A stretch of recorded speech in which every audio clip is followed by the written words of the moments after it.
Indiana Fever fans were chanting, "Sophie, Sophie."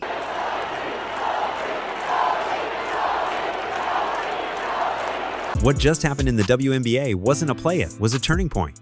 In a season where Caitlin Clark has become the face of the league and a lightning rod for controversy, one moment exploded across the internet like wildfire.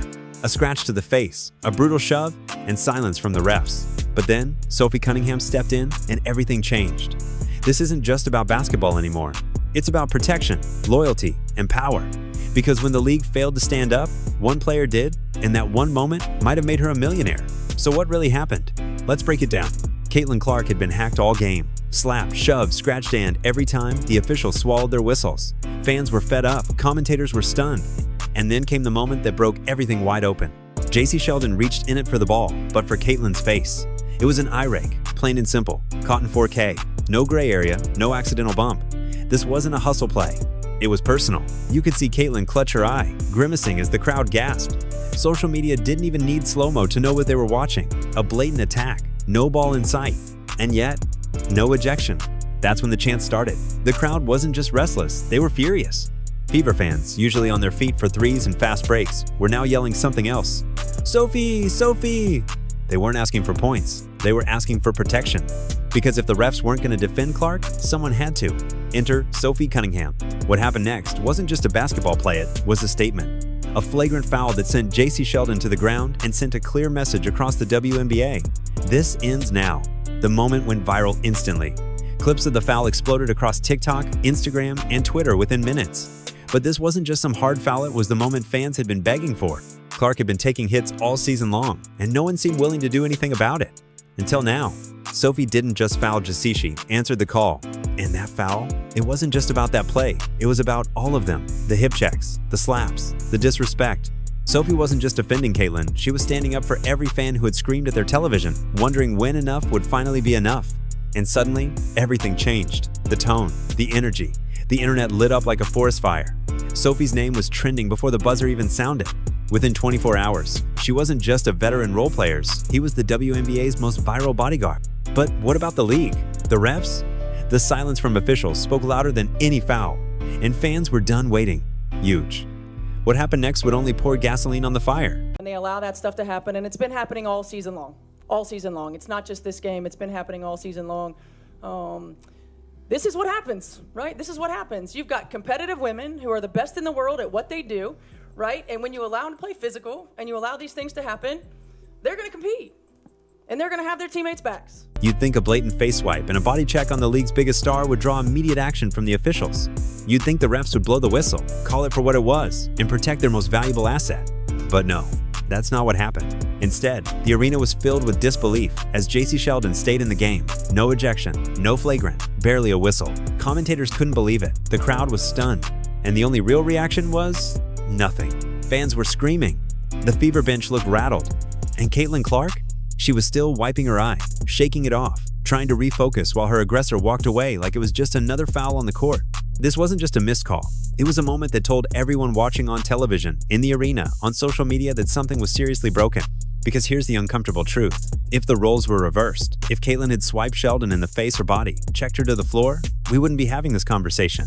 The league would have thrown the book at her. The fine would have come before the final buzzer. The media would have torn her apart. But instead, when Clark is on the receiving end of repeated hits, this time a literal eye gouge the refs act like it's routine. And here's where it gets worse. This wasn't an isolated incident. All season long, fans and analysts have been raising red flags. Caitlin Clark, the player responsible for the WNBA's historic viewership boom, has been targeted over and over, and the officials don't seem to care. Kelsey Plum, another WNBA star, recently broke down in tears talking about the state of officiating. Stephanie White, Clark's own coach, has had to walk a fine line between keeping her cool and defending her players. And fans? They're boiling over. Because it feels like the league is choosing silence over accountability. The question everyone's asking is simple. What does Caitlin Clark have to do to get a call? What's it going to take before the league steps in and says, this isn't okay? A broken nose? A concussion? Or maybe it's just that the rules change depending on the jersey. The silence from the league after this game said more than any press release ever could. No statement, no review, no fine, just a shrug. And that shrug, that's what ignited the fan base. Because if the league won't protect its biggest star, someone else will. In the very next play, all that rage, all that frustration, it finally exploded. Made me think, think if this was LeBron in the NBA. Think if this was Steph Curry in the NBA. Do you really think that the NBA would be allowing certain players in the NBA to go after LeBron the way that Caitlyn was chucked to the ground? Do you think if another player came up, blindsided LeBron, chucked him to the ground after he had just been poked in the eye, that the NBA would be like, oh yeah, technicals, nobody's ejected, just a common technical foul? That would never happen. It would never happen. Everything about that game felt off. The air was heavy. Fans weren't just watching, they were waiting for someone, anyone, to respond to what just happened to Caitlin Clark. A flagrant foul was needed, a statement, and that's exactly what they got. Enter Sophie Cunningham. With less than a minute to go and the game already in hand, Sophie made her move. JC Sheldon came up the court, and Sophie didn't hesitate. She stepped in hard, a full-body check that sent Sheldon crashing to the ground. The crowd erupted. It wasn't just a foul, it was a release. Clark had been getting beat up all game, all season. Fans were sick of it, and when Sophie delivered that hit, it was like years of frustration finally found an outlet. Slow-motion replays spread like wildfire. The force, the timing, the fact that Sophie stared her down afterward without a word. That was more than a reaction, it was a declaration. She didn't need to scream, she didn't need to flex. Her message was clear, not on my watch. And here's the wild part, Sophie's foul wasn't dirty. It was textbook enforcer energy, legal enough not to spark a suspension, but loud enough to wake up the entire league. Sheldon bounced up quick, probably more embarrassed than hurt, but the damage was already done. That one hit rewrote the tone of the entire WNBA. Fans were roaring, Twitter exploded. Fever supporters, already frustrated with the league's treatment of Clark, instantly adopted Sophie as their new favorite. She wasn't just a player anymore, Esh was a protector, a bodyguard, the one who finally did something when nobody else would. Even the commentators shifted. Their tone went from shocked outrage over the missed call on Clark to barely concealed approval of Sophie's statement. One announcer muttered, "Well, someone had to," and that pretty much summed it up. Because here's the truth, that moment wasn't just for Caitlyn, it was for the fans. For every game where Clark got hip-checked and no whistle blew, for every smirk from opposing players after a shove, for every camera angle that caught the hit but not the call, Sophie channeled all of that and let it fly. And in doing so, she didn't just change a game, she changed her own career trajectory. Note. But what happened after the hit? That's when things really got wild. The moment Sophie Cunningham laid JC Sheldon out, it was like a digital fuse was lit. Within minutes, clips of the hit were everywhere. Twitter, Instagram, TikTok, YouTube, every platform had the same slow-motion replay of Sophie's shoulder, JC's fall, and the instant eruption from the crowd. And the captions? Savage. Bodyguard activated. Sheldon just met her karma. Clark finally has a protector. Even non-WNBA fans were tuning in. Big-name sports pages picked it up. ESPN dropped a mid-game notification. Barstool posted it. NBA players commented. Sophie wasn't just trending, she was exploding. Number Protect Clark, number Sophie Cunningham, and number Bodyguard of the W trended simultaneously for hours. One viral TikTok comparing Sophie to Ron Artest hit 1 million views in under 6 hours. Memes followed instantly. Caitlyn in a crown, Sophie in medieval armor, both riding into battle like warriors on a quest for justice. But beyond the memes and viral videos, something deeper was happening. You could feel the tone shifting. WNBA fans especially, Fever fans weren't just cheering the foul, they were rallying behind a movement that said, "We're tired of seeing Clark get hit with no consequences." A movement that demanded respect, protection, fairness. And that movement found its face in Sophie Cunningham. It wasn't just the clip, it was the energy. The feeling that finally, someone stood up when the league, the refs, and even some teammates hesitated. You had influencers breaking it down frame by frame, sports radio hosts debating whether it was retaliation or justice, YouTubers flooding timelines with commentary. Even the old "Caitlin Clark isn't tough enough" crowd was oddly quiet for once. And Sophie? She didn't say a word. She didn't need to. The silence from her only added to the mystique. Meanwhile, her follower count skyrocketed, over 600,000 new TikTok followers in 2 days. Fever jerseys with her name sold out. Videos of her college brawls resurfaced. Old interviews, highlights, and even random sideline clips went viral. The algorithm had found its new star, her name was Sophie Cunningham. But it wasn't just support, there was backlash too. Some fans called it excessive. A few demanded a suspension. One even started a petition to get Sophie kicked out of the WNBA, but that only made her supporters dig in harder. And when Sophie quote-tweeted the petition with a photo of her sold-out jersey, the internet lost its mind. This wasn't just another sports moment, it was a turning point. A foul turned into a rally cry, a game turned into a war zone, and a role player turned into a legend in real time. Nord. But what came next revealed something even uglier. A truth fans had been whispering for months. now screaming out loud. Sophie Cunningham's viral moment was more than just a basketball highlight. It cracked something open, something fans had been talking about for months, but now, with the spotlight blazing, they couldn't ignore it any longer. The double standard in the WNBA. Because here's the question that kept flooding every comment section, every Reddit thread, every tweet. Why is Caitlin Clark treated like this? Let's be honest. If any other top WNBA player had been clawed in the eye and body checked to the floor in the same game, there would have been instant ejections, maybe even suspensions. But for Caitlin Clark, shrugged off. Business as usual. This wasn't the first time either. Think back, Angel Reese hits Clark with a blindside shoulder. No flagrant. Chennedy Carter flattens her during a timeout. Just a common foul. Now JC Sheldon rakes her across the face, followed by Marina Mabrey bulldozing her into the hardwood and still no ejections. Not one. Fans noticed, players noticed, even former pros started speaking out. One WNBA vet posted, "You protect your stars. That's how this league grows." Another added, "Refs letting this slide sends the wrong message. Caitlin's bringing in the money and she's not even safe?" The numbers back it up. Clark's games drive double the viewership. She's responsible for ticket sellouts in nearly every arena she visits. Jersey sales? Dominating. Social media engagement? Off the charts. By every measurable standard, she's the most valuable asset the WNBA has ever had. And yet, where's the protection? In the NBA, stars like LeBron and Steph get the benefit of the doubt. You touch them wrong, and you're picking up a tech. But in the W, Clark gets sent flying and the refs just swallow the whistle. That's the double standard. Some say it's jealousy, others say it's politics. Maybe it's just the league trying to toughen her up. But whatever the reason, the result is the same. Clark plays every night like she's got a target on her back and the officials won't lift a finger. And the most infuriating part? The narrative that she's the problem. That she's soft. That she deserves it. That she's not respecting the culture of the league. As if being excellent, drawing crowds, and talking a little trash justifies physical punishment. Fans are done with it. The double standard isn't just real, it's visible, loud, and ugly. And thanks to Sophie's response, the conversation finally broke into the mainstream. But if you thought the media storm was big, you haven't seen what happens when fans take control of the narrative. Sophie Cunningham's foul wasn't just emotional, it was economical.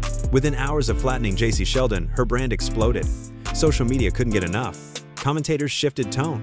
And the most surprising reaction? The fans didn't just clap, they opened their wallets.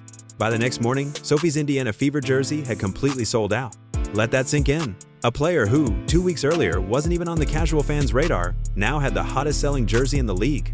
Her TikTok following surged past 600,000 new followers. Endorsement offers started rolling in. Brands saw what fans were seeing. A marketable athlete with personality, toughness, and now, viral momentum. It was more than popularity. It was loyalty. Caitlin Clark's fans didn't just cheer Sophie on, they adopted her. Because in that single moment, she didn't just stand up for Clark. She stood with the people who felt like no one else had. And that kind of bond, it's priceless. We've seen this before. Kate Martin-Clark's former Iowa teammate barely logged minutes this season, but her jersey outsold Breanna Stewart, the league MVP. Why? Because she was seen as part of the Clark family. Same thing happened to Monica Giannano last year in college. Being connected to Caitlin equals instant fan devotion. So what happens when you're not just connected but you become the bodyguard? Sophie became a brand overnight, the enforcer of the W. She went from rotation player to rallying point. Fans started creating merch shirts that read, "Protect Clark," memes showing Sophie as a WWE fighter, mock movie posters with her as the bodyguard. And here's what really changes everything. Sophie knows how to own it. She's always been camera ready. During her time with the Phoenix Mercury, she doubled as a Suns sideline analyst. Articulate, charming, fearless in interviews, she knows how to talk to fans. And more importantly, she knows how to turn a moment into momentum. Combine that with her actual basketball talent, sharpshooter, tough defender, vocal leader, and you've got the perfect storm. She's not just a one-hit wonder, she's built for the spotlight. In a league still fighting for consistent attention, the WNBA needs moments like this. It needs players who stir conversation, create narratives, and give fans someone to root for beyond just stats. Sophie delivered exactly that. And while some critics cry foul literally, others see what's happening. A business transformation in real time. Sophie didn't just gain followers, she gained leverage, power, potential. But with power comes responsibility. And now, one question looms large. What does the WNBA do next? And I think you gotta be like that, man. When you got a girl like Caitlin on your team and you got a star on your team like Luka or Bron, yeah, some hitters on that team that'll go hard for the main player. You know what I'm saying? Yeah. And as it should. But I think the physical element it's just part of the game, man. When the dust settles in, the views, shares, and hashtags cool down, the WNBA has a decision to make. Because this wasn't just a viral moment or a tough foul. This was a turning point. A spotlight on everything the league has ignored for too long. At the heart of it all is a single, unavoidable question. What message is the WNBA sending right now? Here's a league that for decades has fought for relevance. It's battled for airtime, sponsors, fans, and respect. And suddenly, a player like Caitlin Clark shows up a ratings monster, a ticket-selling phenomenon, the face of a new generation. The WNBA has never had this kind of moment before. It's lightning in a bottle. But instead of wrapping that lightning in gold-plated protection like the NBA would, the WNBA left the bottle open and let it explode. When refs let Clark get tossed around like a rag doll without consequences, it tells fans one thing: their superstar isn't special. When league officials stay silent as social media burns with outrage, it suggests complicity. And when opposing players face no repercussions, it emboldens the idea that this is just how it is now. That's not just bad optics, it's bad business. Young girls watching these games are taking notes. They're seeing that success can make you a target, that star power comes with punishment, not privilege, and that the league you lift up may not lift you back. Is that the message the WNBA wants in 2025? Meanwhile, fans are starting to fracture. Clark supporters, many of them brand new to the sport, are disillusioned. They came for greatness, not gladiator matches. And if this continues, they'll walk. The league can't afford that. Not now. It's bigger than Caitlin. This is about consistency, integrity, credibility. Because if the WNBA wants to be taken seriously, it has to start acting like a serious league. That means protecting stars, disciplining dangerous plays, and getting ahead of the narrative, not chasing it 2 days too late. And as for Sophie Cunningham, she stepped into a vacuum the league created. Fans needed a voice. Clark needed a defender. And Sophie delivered. Loudly, physically, effectively. But it shouldn't have come to that. No teammate should have to risk a flagrant foul just to get the league's attention. So here we are, a league on the edge of growth, of collapse, of transformation.